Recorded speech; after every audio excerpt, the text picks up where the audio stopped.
In 1943, it was one of our strategic aims to draw as many German forces as possible away from the Russian front and French coastal areas and to contain them on the Italian peninsula while liberating as much of Italy as might be possible with the means at our disposal.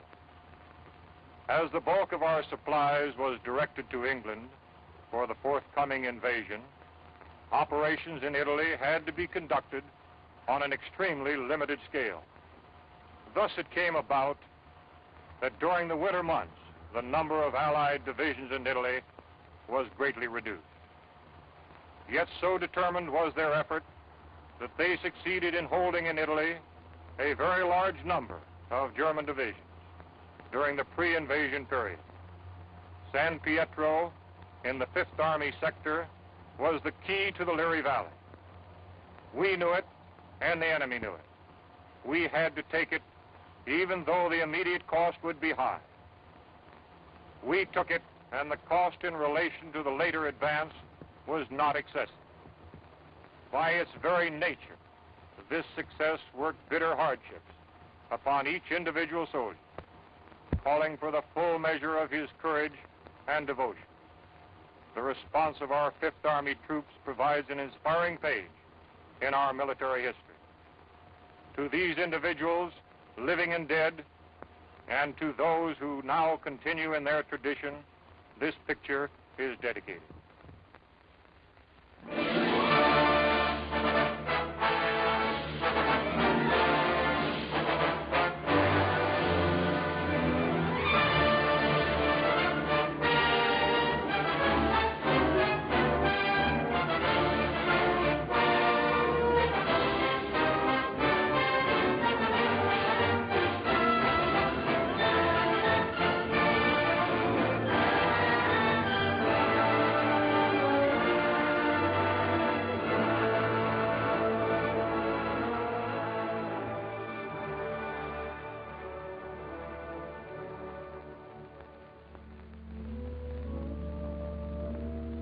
Liri Valley lies in the Italian Midland, some 60 miles northwest of Naples to some 40 miles southeast of Rome.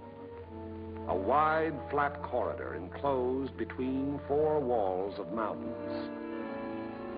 In winter, the highest peaks of the Liri Range ascend into the snows, but the valley floor with its olive groves and ancient vines, its crops of wheat and corn, is green the year around. That is, in normal times. Last year was a bad year for grapes and olives, and the fall planting was late. Many fields lay fallow. There are 2 ways from the south into the valley, one a narrow pass, the other a high scenic road over the mountains. They converge before the site of the ancient village of San Pietro, which for 700 years has stood at the threshold of Liri Valley, welcoming the traveler. The stones of its walls were quarried out of the parent hill from whose slopes it rises. Population 1,412 at the last census. A farming community. Patron saint, Peter. Point of interest, St. Peter's, 1438. Note, interesting treatment of chancel.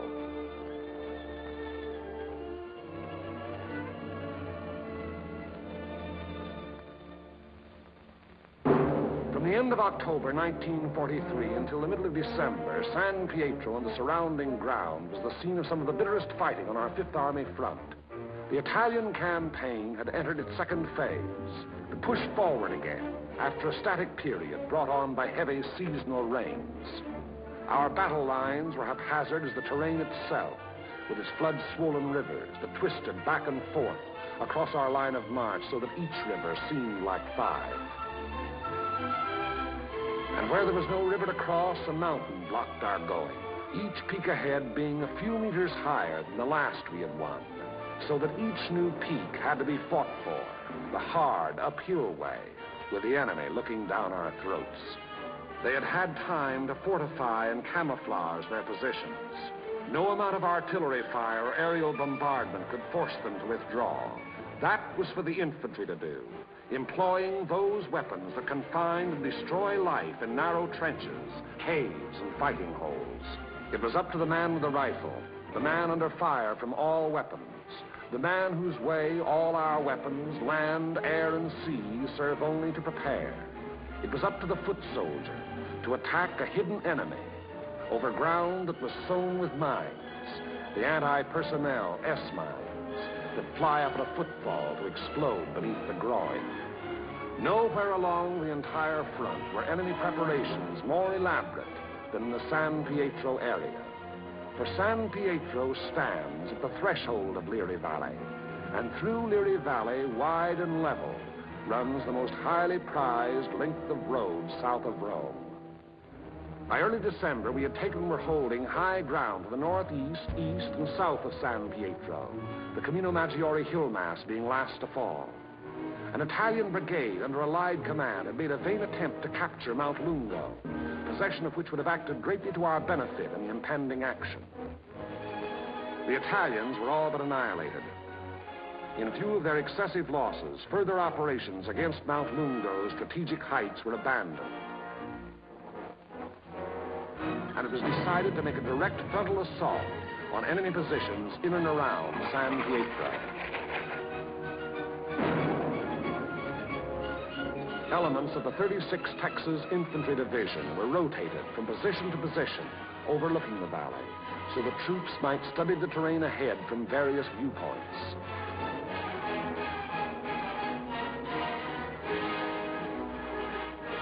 Patrol activity was continuous.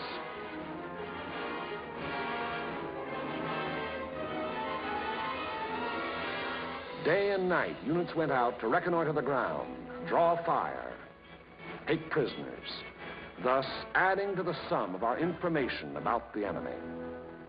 High points, Mount Lungo's 351 and Mount Simucro's 1205 and 950 were all manned in force.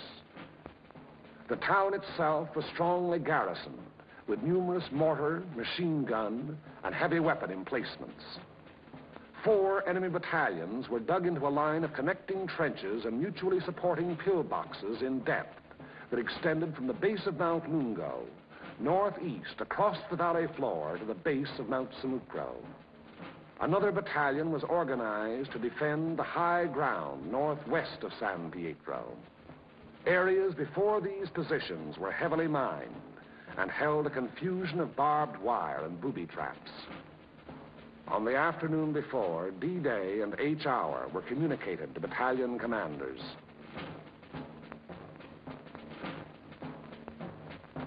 December 8th, at 0620 hours, the 1st Battalion of the 143rd Infantry Regiment to attack the summit of 1205, having moved up the mountain under cover of darkness, and upon achieving its objective to attack along the ridge to a point northwest of San Pietro. The 3rd Ranger Battalion likewise to attack 950, another feature of the Mount Simucro hill mass. The 2nd Battalion of the 143rd to attack over the terraced olive orchards northeast of San Pietro. The 3rd Battalion acting in support to follow the 2nd at 400 yards. Of the original force to establish the beachhead at Salerno, the 143rd had since spent all but a fortnight in action under extremely bitter weather conditions. At Salerno, at the Volturno crossing, it had taken mortal punishment. The task ahead promised no less bloodshed, yet it was undertaken in good spirits and high confidence. The 1st Battalion began the long, rugged climb up Mount Simucro.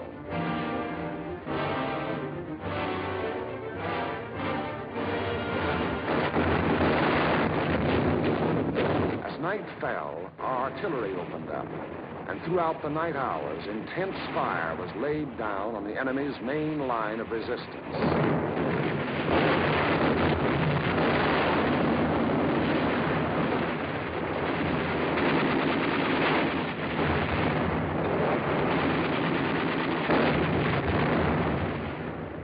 It had rained most of the night, and it was raining at each hour when the 2nd and 3rd battalions crossed the line of departure.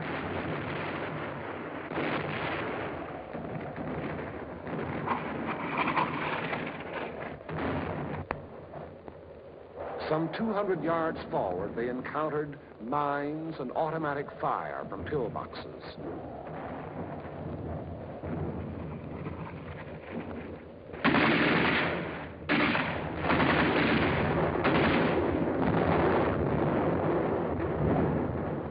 Artillery were deadly accurate by reason of excellent enemy observation from Mount Lungo, overlooking our advance,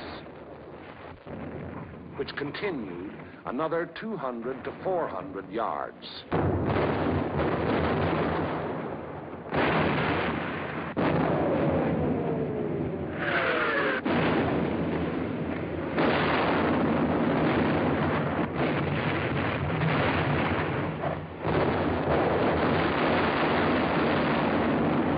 Many men gave their lives in attempts to reach pillboxes and throw hand grenades through the narrow gun openings. The 3rd Battalion was committed.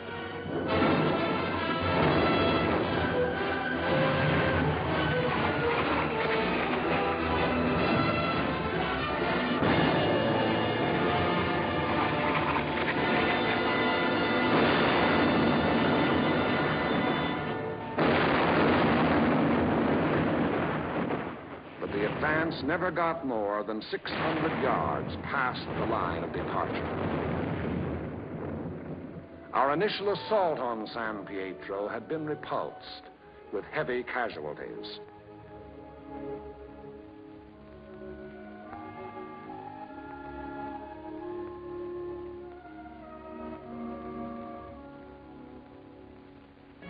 The attack on Hill 1205, however, was a brilliant success. Leading elements of the 1st Battalion had gained the summit of the objective before a strongly entrenched enemy knew that an assault was in progress.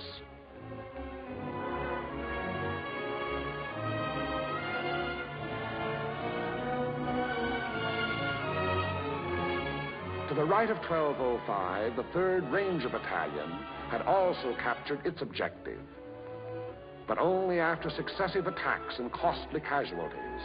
For on 950, the enemy was not taken unaware. Counterattacks were to be expected on both 1205 and 950. They were not long developing.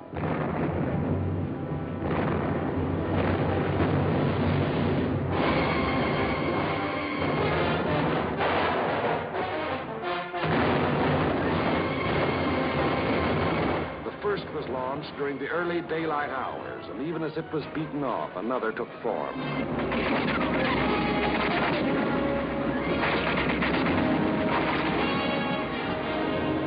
Day and night they followed in unremitting violence.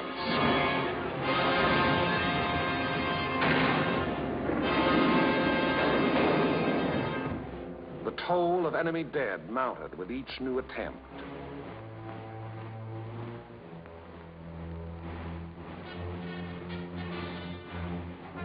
But German prisoners captured on 1205 and 950 said they had been ordered to retake those positions at all cost.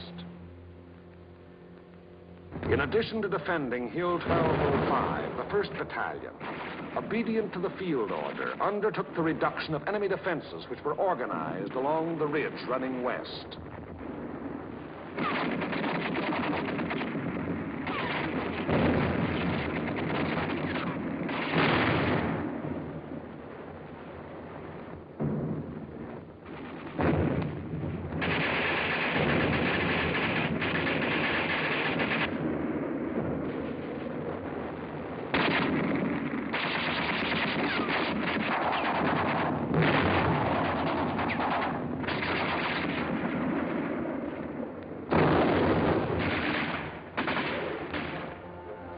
On the 12th of December, the 1st Battalion was reinforced by the 504th Parachute Battalion, which took over and maintained the defenses of 1205 and 950.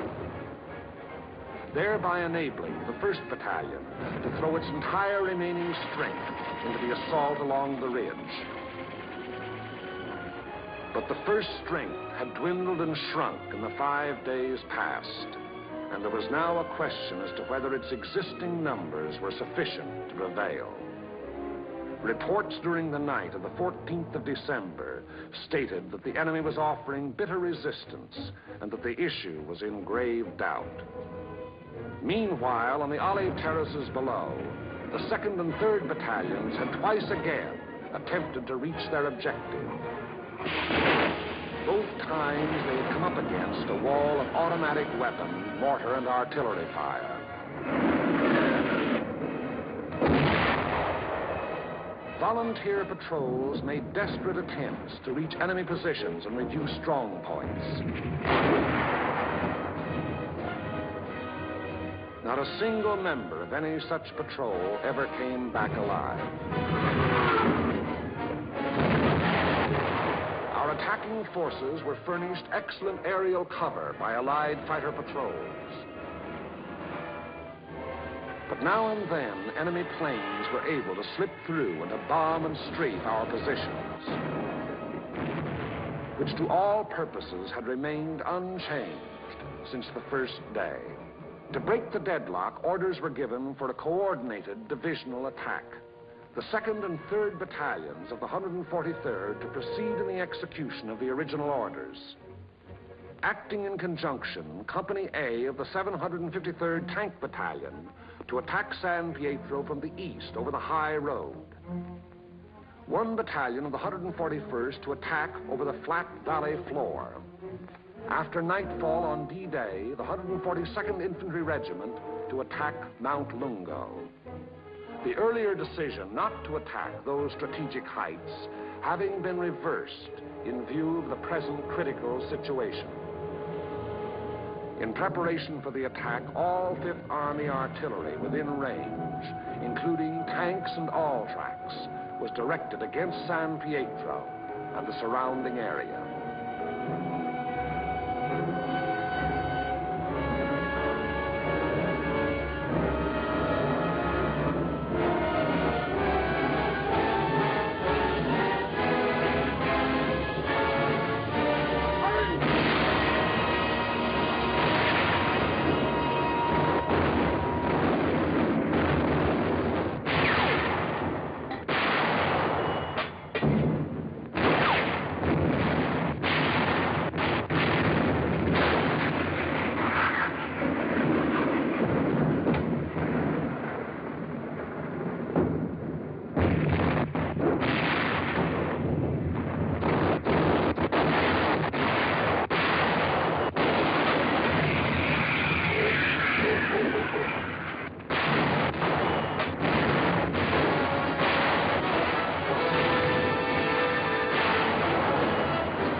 H hour, 1200 hours.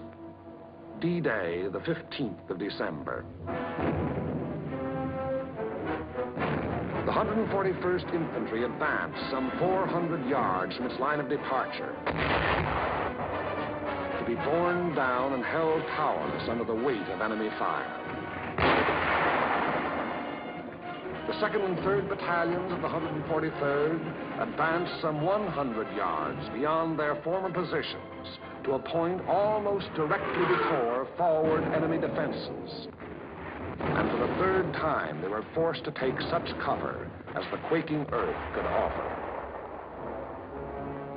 And the tanks. Orders were for them to enter the town and to locate and destroy the heavy weapons there, which were leveled against our attacking foot soldiers. The high road into San Pietro is a narrow mountain road, and from the beginning of its winding descent in the Liri Valley, it was under direct enemy observation.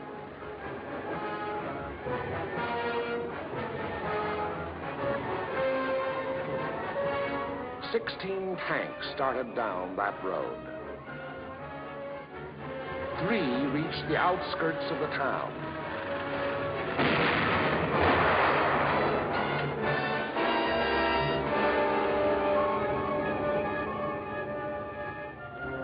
Of these, 2 were destroyed, and 1 was missing. 5 tanks were immobilized behind enemy lines, their crews having to abandon them. 5 tanks hit enemy mines within our lines and were thereupon destroyed by enemy gunfire. 4 tanks returned to the bivouac area. After dark, 2 companies, 1 from the 2nd Battalion and 1 from the 3rd, finally succeeded in penetrating enemy positions before San Pietro. But receiving both frontal and flanking fire, they were forced to retire.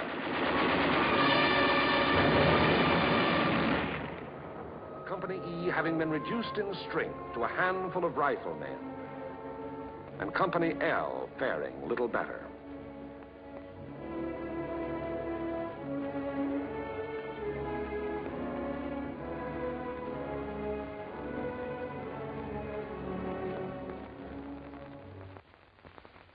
On the Mount Samocro Ridge, the 1st Battalion fought its way to within a few hundred yards of the objective.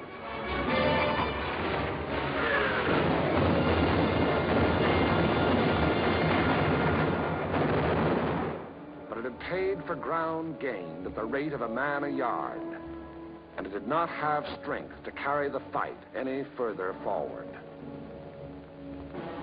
On Mount Lungo, however, despite bitter resistance, battalions of the 142nd, in successive waves, kept pushing upwards,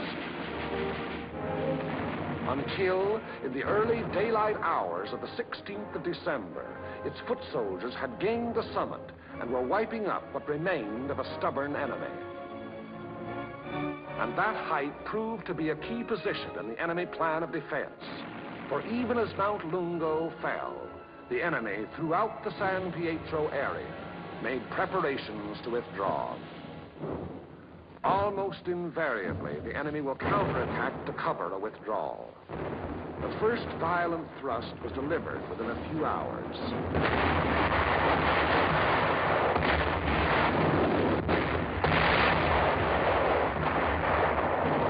And thereafter, counterattacks came in waves, the roar of the last mingling with the rush and fury of the next to break. Many companies lost all their officers. Enlisted men came forward as inspirational leaders to rally their battered companies into resisting yet one more onslaught. Our own artillery was brought to fall within 100 yards of our front-line elements. After 5 hours, during which the earth never ceased to tremble, counterattacks ended, indicating that the withdrawal of the enemy's main body had commenced.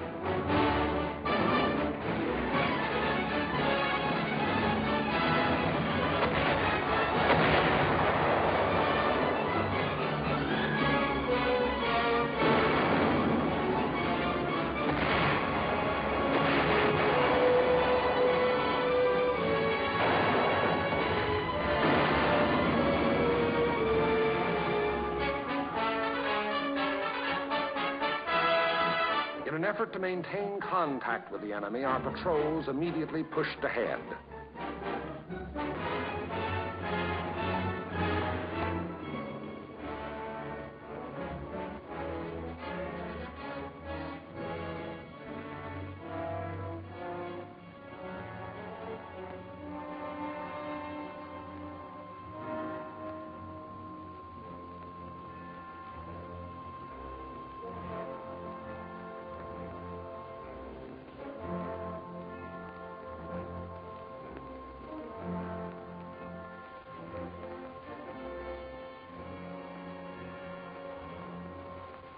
Entering the town, they discovered that San Pietro was ours for the taking.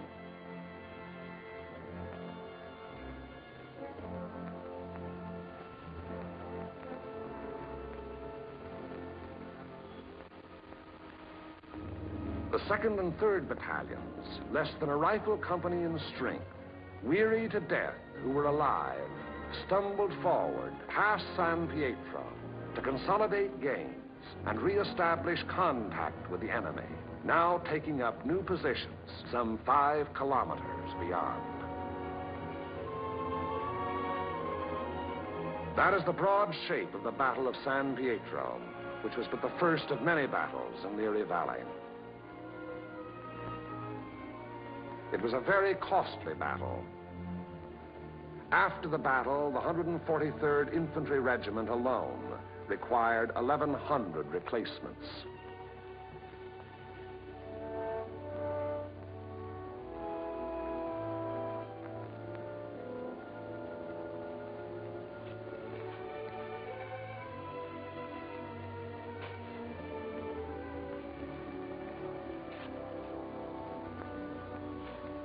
The lives lost were precious lives to their country, to their loved ones, and to the men themselves.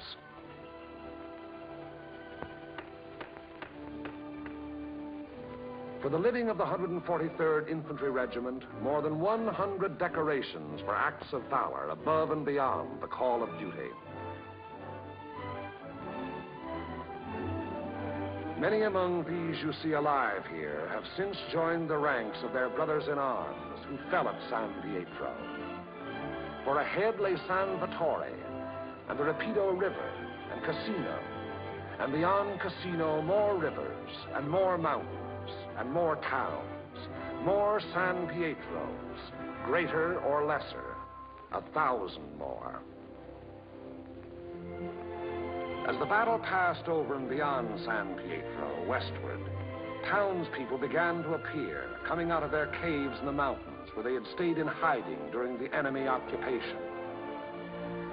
They were mostly old people and children.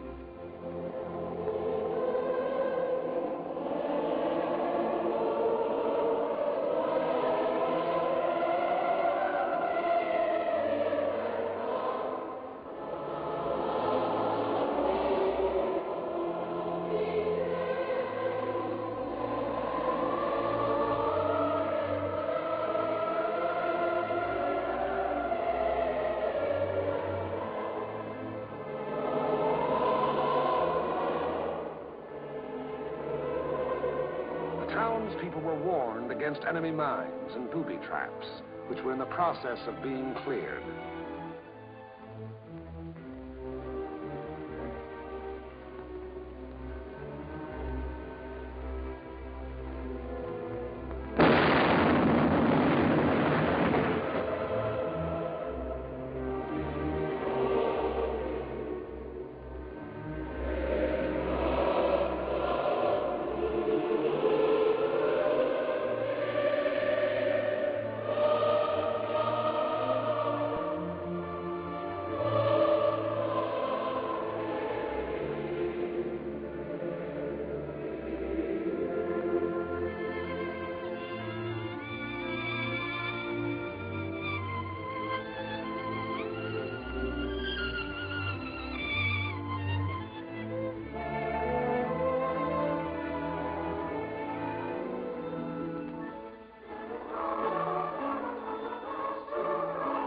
Children are able to forget quickly. Yesterday they wept. Today there are smiles and even laughter.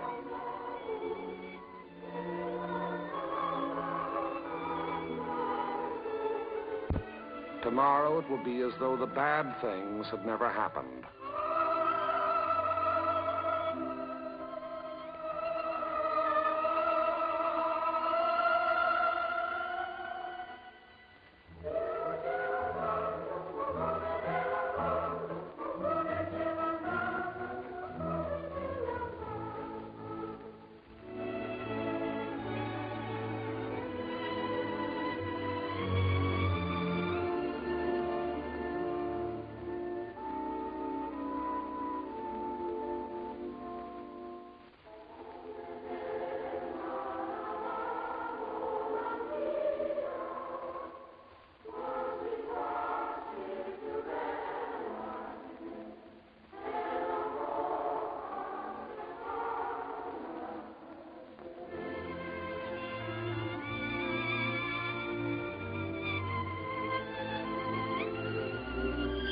Living was resumed in San Pietro.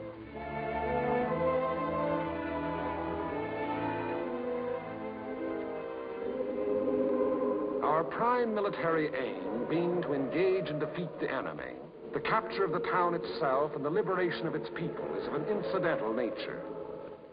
But the people in their military innocence look upon us solely as their deliverers. It was to free them and their farmlands that we came.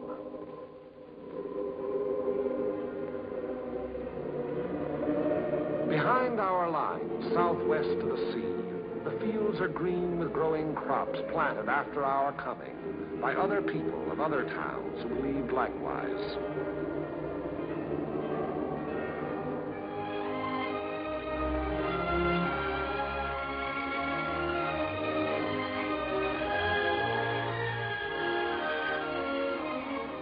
The new won earth at San Pietro was plowed and sown. It should yield a good harvest this year.